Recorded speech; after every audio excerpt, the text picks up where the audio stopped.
Welcome, Deep Diver. Today we're digging into something huge, really one of humanity's longest-running battles, the war against cancer. Back in '71, President Nixon declared this war. He even compared it to the Apollo program, that moonshot everyone was watching.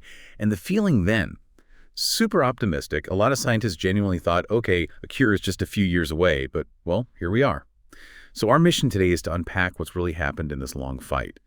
We'll use our sources to look at the surprising progress, the challenges that just won't go away, and what it all means for you. And it's a fight that really it touches almost everyone. I mean, think about it. In the U.S., cancer takes about 600,000 lives every single year. That makes it the #2 cause of death. Globally, it's massive. Around 6 million deaths a year. That's something like 1 in every 6 deaths worldwide. So pretty much every adult listening has probably either had cancer or knows someone who has, or both. And while, yeah, those early hopes were for a quick win, the reality has been this slow, steady, but actually remarkable war of attrition. Yeah, remarkable is the word. And maybe even surprising, because you'd think with populations getting older, cancer rates would just keep climbing, right? But what we're seeing, what the sources show, is that the age-adjusted death rate for cancer has actually been going down steadily since the mid-'90s. Think about childhood leukemia. Not that long ago, it was basically a death sentence. Just devastating. Exactly. And today, the 5-year survival rate is an incredible 90%. And that's not just leukemia. For many cancers now, the 5-year survival rate is over 90%. That's huge. It absolutely is. It changes the whole outlook. And the key thing here, the big takeaway, is it's not really down to 1 or 2, magic bullet type breakthroughs. Instead, it's this accumulation, thousands of smaller, steady advances, better screening, surgery getting more refined, new drugs. It all adds up. So that idea from the '70s, the Blitzkrieg idea, it really morphed into this sustained and actually very successful war of attrition. Like you said, the U.S. cancer death rate, it's a third lower now than in the 1990s. And we see similar trends in other developed countries, too. So, okay, we've got these big survival gains, these cumulative advances. Right. But sometimes the biggest wins aren't in the high-tech labs. They're in public health. Yep. Our sources point to what they call an overlooked success story, prevention. And one of the clearest examples, smoking rates. In rich countries, they've plummeted. Dramatic. And that single change, just people smoking less, has prevented something like 3 million cancer deaths in the U.S. since 1975. 3 million. That's just, yeah. It's staggering. And it really shows the potential, right? For similar gains in poorer and middle-income countries where maybe smoking is still more common. It really does. It shows how much these big societal shifts matter. And, speaking of prevention, there's another huge area, vaccines. HPV, human papillomavirus, we know it causes cervical cancer, which is one of the most common cancers in women. Right. So the HPV vaccine, total game changer. Now, it was pretty expensive at first, and that created some issues. You saw really high vaccination rates for girls in Britain back in 2008, and the cancer rates there dropped significantly. That's great. But then you look elsewhere. In the U.S., the rate for girls is only around 20%. In India, it was like 9%. Wow, that's a big difference. Huge difference. And it brings up that whole question of global equity in healthcare, which makes this newer development really interesting. A cheaper HPV vaccine developed in India is now part of a mass vaccination campaign there. That's a massive step for getting this life-saving prevention to more people worldwide. Okay, so from broad public health, let's zoom right in. Let's talk about the cutting edge, the really precise stuff happening in treatment now. A big part of the future, it seems, is identifying genetic variations, things that make someone more likely to get cancer. Our sources say about half of all cancer patients actually have a known genetic variation. That's right. So the goal is, connect the dots. Yeah. Link the tumor analysis back to these genetic flags so you can step in earlier. Exactly. And that brings us right into precision medicine.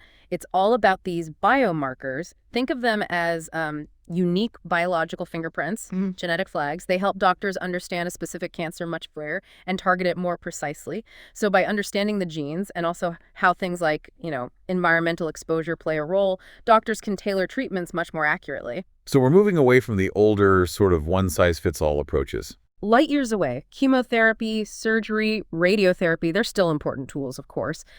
But now we have much more targeted ways to fight. We have drugs that hit specific pathways, Right. things like Afinitor for brain cancer, Gleevec for leukemia, and interestingly, even drugs known for other things like GLP-1 agonists. Ozempic is one people might know for diabetes or weight loss. They're actually showing promise in slowing down tumor growth, too. Really? Ozempic? Yeah, it's early days for some of that, Yeah. but promising. And it's not just drugs. There are new techniques like photodynamic therapy that combines surgery with drugs activated by light.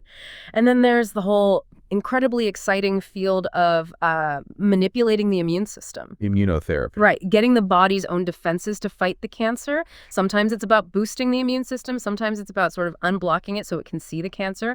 We're seeing specific cell therapies like Daziarche. That's where they actually take a patient's own immune cells, re-engineer them in the lab to target the cancer and put them back in. Wow. It's incredibly personalized. And other immune-stimulating drugs, too, like pembrolizumab. These are really revolutionary, teaching the body to fight itself, essentially. And get this, vaccines for breast cancer are actually in clinical trials right now. Breast cancer vaccine. In trials. So yeah, it's a huge shift, a paradigm shift, really, towards these highly individual, very sophisticated treatments.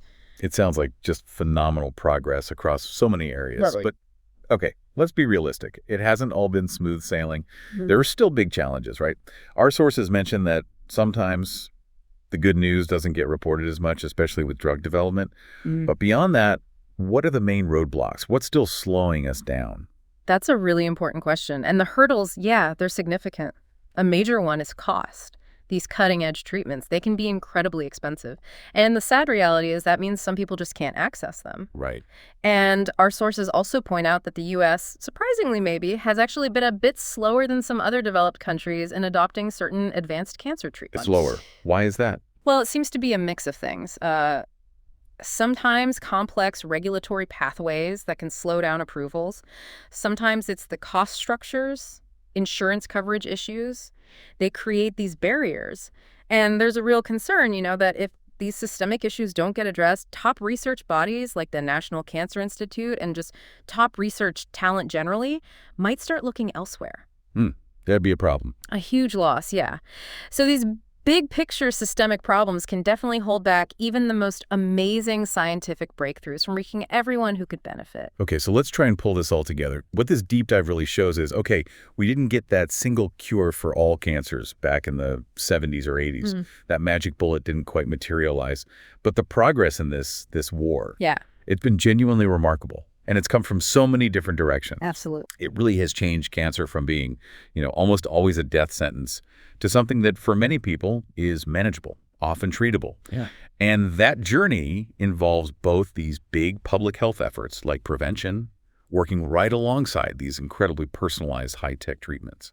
And for you listening, I think understanding this complex picture, this multi-front approach, it can really shape how you think about your own health, about scientific progress in general. It kind of underscores that there's always more to learn, right? And that looking at things from different angles, especially with health information, it just gives you a richer understanding. It empowers you.